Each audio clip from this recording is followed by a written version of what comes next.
Hello, Cancer, Sun, Moon, Rising, and Venus signs. Kamusta kayo? Sana po yun nasa mabuti kayong kalagayan. Welcome back po sa Star Tarot. Kung bago kayo dito, welcome din kayo. Thank you sa inyong support. I truly appreciate it. God bless you all. Cancer, paunang mensahe po ninyo ay Chariot. Ayan. So, Cancer, you are definitely moving. You are definitely embarking on a travel.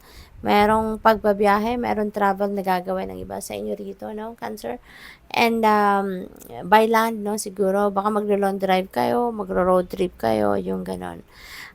Change is coming, no? Merong pagbabago magaganap dito sa buhay ninyo. Baka kasama na dyan yung place of residence ninyo, baka magbabago kayo, or baka change of of opisina, trabaho, employer, ganon, ano. So just focus on your energies kasi merong mga pagbabago magaganap. So para it will be smooth transition para sa iyo. So dapat kayo, ready lang kayo for anything, no? Because anything is possible naman, 'di ba? Maaaring meron din kayong mga pagbabagong gagawin dito sa buhay ninyo na kagustuhan ninyo, no? Maaring this is what you really want.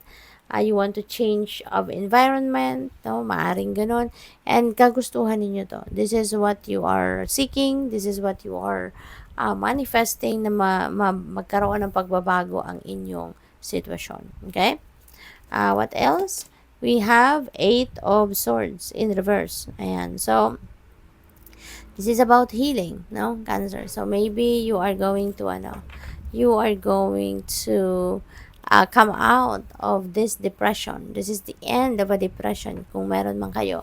Baka ang iba sa inyo may sitwasyon na sobrang nalungkot kayo or sobrang malungkot talaga ang inyong sitwasyon, maaaring ganon. So there will be solutions, no? There will be solutions to this. Kaya wag kayong mag-alala, okay? So paalis na kayo doon sa sitwasyon na parang you're powerless, no? Baka restricted kayo by someone or by something. So ngayon, mawawala na yon. It's coming to an end. Kaya pati rin yung lungkot ninyo, yung sadness ninyo, yung depression will fade away. We have 2 of Pentacles. Ayan. So, find balance, okay? Marami kayong pinagkakabisihan, marami kayong ginagawa, no? Kailangan ninyo rito ng time management, Cancer. Okay? Kailangan ninyo rito ng oras para sa lahat, no? So, kailangang nasa balanse kayo. Kaya iniimbitahan kayo rito na find balance, no, in your life para lahat ng areas ng buhay ninyo mabibigyan ninyo ng panahon para wala kayong ma-neglect, no? Wala kayong ma-miss, yung ganon. So, even though magaling kayo din na mag-multitask, no? Magaling kayo, maybe that is your talent siguro ang mag-multitask, but still, no, you need balance. You need to find balance para hindi kayo ma-drain, ano, yung energy ninyo. Ayan na nga, Cancer. Sobrang sobrang busy. Sobrang maraming ginagawa, maraming iniisip, no? Kaya sabi rito, you are mentally or emotionally overwhelmed, no? Maring stressed out na din kayo, physically, mentally, emotionally, no? Baka nai-stress na kayo. Maring nararanasan na din ninyo dito yung anxiety, you're feeling drained, no? Baka burnout na talaga kayo, kaya kailangan ninyo ng pahinga, okay? You're being advised here, no, to take a rest, mag-relax kayo, and mag-self-care, no, Cancer. Yun ang dapat ninyong ipa-prioritize, yung self-care. We have 10 of Cups. Wow, maganda to, no? This is happy family. This is domestic bliss, domestic happiness, no? Masaya ang bawat isa sa inyo, Cancer. Masaya yung ninyo rito. Masaya and fulfilled, no? Ang bawat isa sa inyong pamilya. There could be good luck, no, dito. Siswertehin din kayo sa ngayon sa iba't ibang parte ng buhay ninyo. Maaari din na meron kayo ritong financial and material success, no?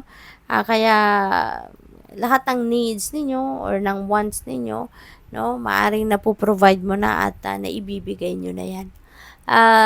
meron din ditong stability, no? So, stability pagdating sa inyong relationship, sa inyong pamilya, at hanggang sa pera, no? Kasi nga, meron din kayong swerte pagdating sa pera. What else? We have Five of Wands in reverse. Ayan, this is the end of a conflict. Okay? This is the end of hindi ninyo pagkakaintindihan. This is the end of awayan, no? Yung ganon. So, this is really good kasi baliktad na siya. So, ibig sabihin dito na kung dati nai-stress kayo, ngayon hindi na kayo mai-stress. Matatapos na yung gulo, magkakaroon na ng reconciliation, peace, and harmony, no, between each other. What else? We have strength, energy. Ayan. So, dito, no, sa strength, kailangan ninyo ngayon, no, na magpakatatag. No, kailangan ninyo na tibayan ang inyong loob, tibayan ang inyong dibdib. Kasi, ano ito meron siguro ngayong sitwasyon dito na kailangang harapin na medyo kailangan ng tibay ng loob, no? Tatag ng dibdib. Kaya naman, siguro, you're going to realize, no, na kaya ko din ito, no? Kaya ko din tong lusutan, kaya ko din magawa ito. Kaya siguro pipilitin ninyo yung sarili ninyo na mabuhay, no? Buhayin yung inner strength and courage ninyo. So, which is good.